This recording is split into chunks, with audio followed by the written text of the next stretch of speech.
Hey everybody, ronarray here, and we've been waiting for a new path of Exile 1 League for almost a year. And now 3.26 is finally there, and the update is definitely huge. But was it worth the wait? So in this video, I want to share what excites me about PoE 1 New League, give a summary of everything that's been revealed, together with my opinion about what I like the most and my concerns as well. I'm also going to talk about how it's going to affect the economy, the juicing, and builds too. Let's go! So first off, let's start with one of the most important parts of Path of Exile in general, Pinnacle bosses. We're going to receive 3 new Pinnacle bosses, and those will drop a lot of good new items. I think 3 new Pinnacle bosses is going to be a very important addition, because that way we will be able to get more bossing fragments and sell them, for example. Or we will be able to constantly chain farm those bosses, trying to get some cool new uniques, which probably going to be pretty expensive. Right now, Divination Flask that GG showcased looking pretty great, and if the chance for that flask is going to be not that high, I think farming those Pinnacle bosses will make a perfect sense just to get the flask and make a profit.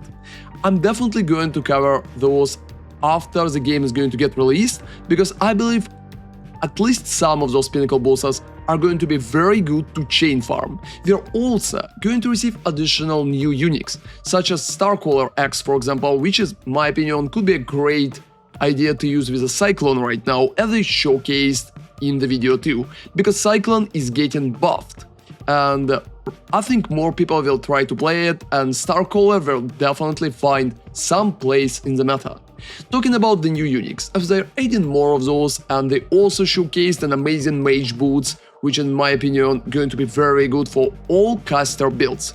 They're going to provide a lot of movement speed, and I think you will be able to swap them, for example, with the Relicash Impatience when you're using Relicash for bossing, and like new mage boots with Arcane Surge to movement speed buff while you're running maps to run the maps faster. All of those items looks pretty excited, and it's cool that we have a connection with new Pinnacle bosses as well. So bosses are also going to drop new maps, together with new currency as well. Since new currency is looking very good for crafting system, which I'm going to cover a little later in that video, I think it's going to rise the price for bosses as well, because even if you're not going to drop uniques, at least you're going to get a lot of currency. So probably with new bosses, boss farming is going to be better than ever. Now, as a second point, we're receiving a lot of quality of life from PoE 2.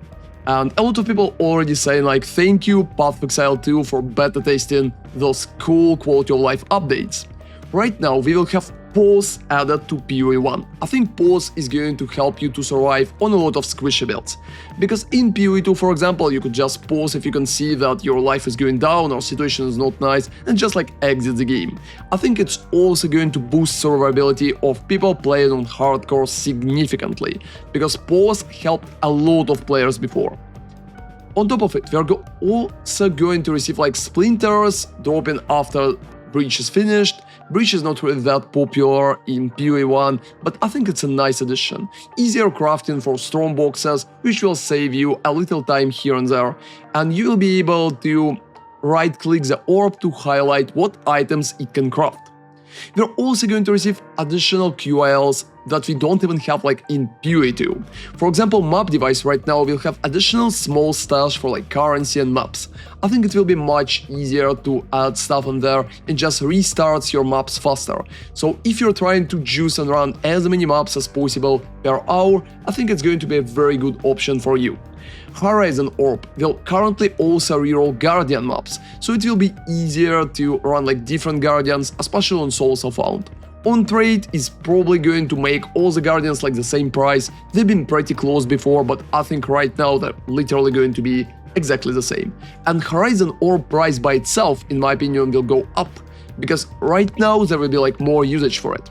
Vendor window will now remember your search, and it will help you mostly while leveling or checking for some specific kind of items.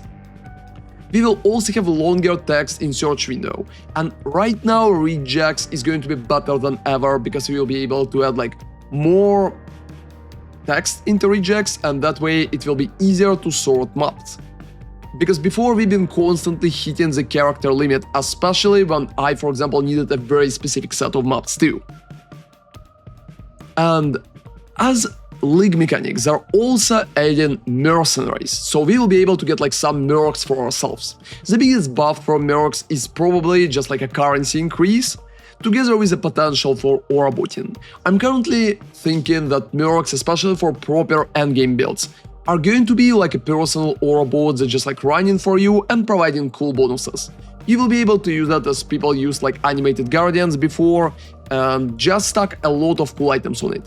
Since you can't lose the items right now for both, like Merc and animated guardian, I think such setup is going to be much more popular, and specific uniques that have been used to provide additional bonuses to yourself with like animated guardian will probably increase in prices initially but drop down later on, because before people have been losing animated guardians sometimes and losing uniques too, so they practically needed to buy them all over again. Right now, you will just need to buy them once, but at the start of the league, people will buy those in a very big bunches, and I'm absolutely sure that first 2 weeks, the prices for most of like Aurabots items for Mercs are going to be significantly higher. Otherwise, Mercs are looking like a pretty nice addition. I don't think they're going to do a lot of damage, but will probably help you while leveling and farming like basic maps at the start of your journey. So they also decided to completely rework the Syndicate. Right now it will be much easier to get the Mastermind, because Mastermind will be dropped as an item when you're killing hideout leaders. I think that item is going to affect economy because people will be able to buy Masterminds and just chain farm them as well, and people are usually doing with other bosses. So you don't really need to stack it yourself right now, and I think it will be much more accessible for people. And with that rework, it also will feel less mandatory, because all the craft that we had in Syndicate right now will be added to the acts, maps and campaign instead. That way, Mastermind will be more accessible and people will focus on that more. And it leads us to the next addition. All Flames are pretty much back, and Mastermind is going to drop new All Flames, which is very good. All Flames will be like map fragments, and then will replace monster packs in endgame with different types of additional monsters. And those packs will have cool bonuses like we've seen before. GG currently showcased only a few All Flames, but even the ones they showcased are looking absolutely amazing. For example, we have All Flame of Ember Ripple Ascendance. It will give you substitute monsters packs in area. Pack monsters do not drop items, but pack monsters grants increased item rarity and item quantity when slain, up to 200% rarity and 100% quantity, respectively, decaying over time. So very fast builds will be able to stack those All Flames together with those packs and receive huge quantity buffs while defeating other monsters. I think it's going to affect farms significantly, because 100% item quantity right now sounds absolutely insane for farming. There are also other options such as like All Flame of Ember of Kalimag, which going to give you pack leaders and random syndicate members which can have random syndicate gear equipped, and pack monsters will revive after final map boss has been slain. It could be pretty nice if you can combine it with other options or with specific monsters. There are also All Flame of Propagation, which is going to give you pack monsters that dive in rare spread modifiers to other rares. I think combining, for example, like Propagation and Quantity All Flame is going to be a very effective way to get like a lot of rares with cool modifiers and a lot of quantity too. I also think that right now, especially Quantity All Flame is going to heavily rise the speed with which you need to practically clear the maps, because to get all those quantity buffs you need to be very fast, and I think fast builds are going to receive even better chances to drop better amount of currency overall. All Flames together with Scarabs are going to provide insane amount of juicing right now, and I expect that we are going to receive a lot of loot during that league, probably better than in a lot of like previous ones. I think it will be close to such league as Affliction and definitely better than we had in the Settlers. There is also another juicing technique because new maps will create strengths on your atlas. And when you're completing those maps, you will be able to receive like altars with cool bonuses. You will be able to choose like one, and it will be applied to the next map in the chain. Together with all flames that we already showcased, you will be able to just overdo those maps, and I'm expecting much more like divines and mirrors drop in that league.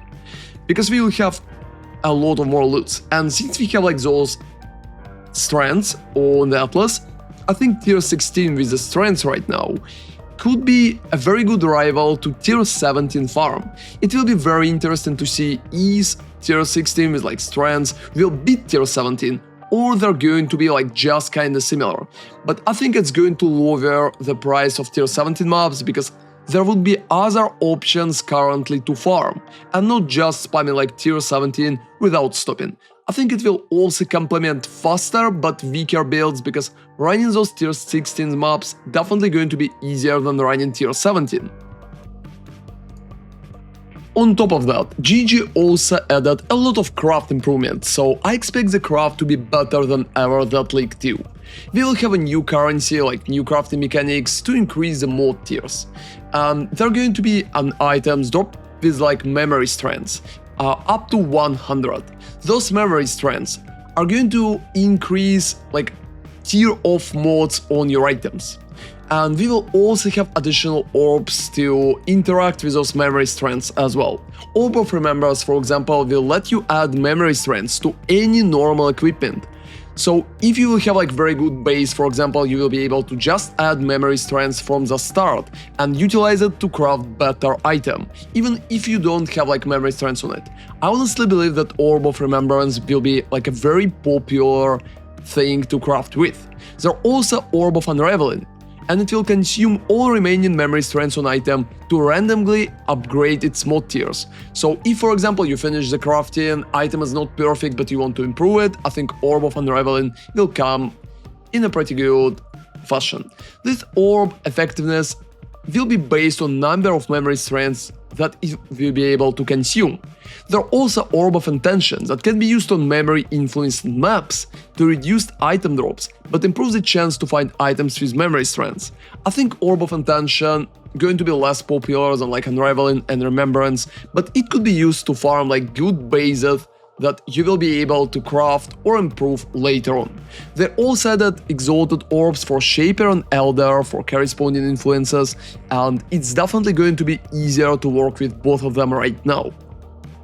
All of those crafting improvements are probably going to make creation of like mirror tier items easier, because it will be easier to get like higher mod tiers on your items. And I think just average crafting is going to be improved significantly too, especially if at least Orb of Unraveling and Remembrance are going to be not too rare. And another cool news, Kingsmarch is practically going core, but you don't really need to build your town anymore.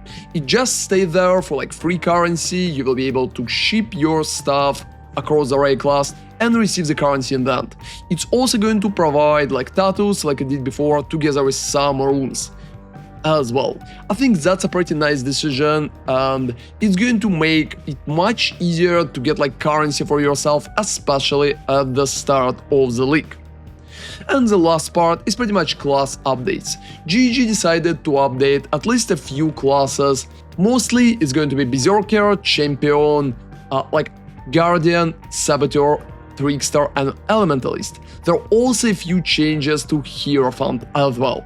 So I'm going to cover most of the patch notes in the next video, showcasing what's been buffed, what's been nerfed, and how I think it's going to affect the meta. So stay tuned for it. But I think buffing so many ascendancies, just like changing them in general, I think it's a very good step for the game, because right now building like particular league starters or builds in general is going to be much more interesting after all the changes. I'm especially looking forward to changes to like Berserker, and I think changes to the Champion providing very good upsides as well.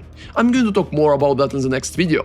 And In my opinion, Elementalists will probably find a very nice place in the whole meta right now too, because it's significantly buffed, especially for cold usage.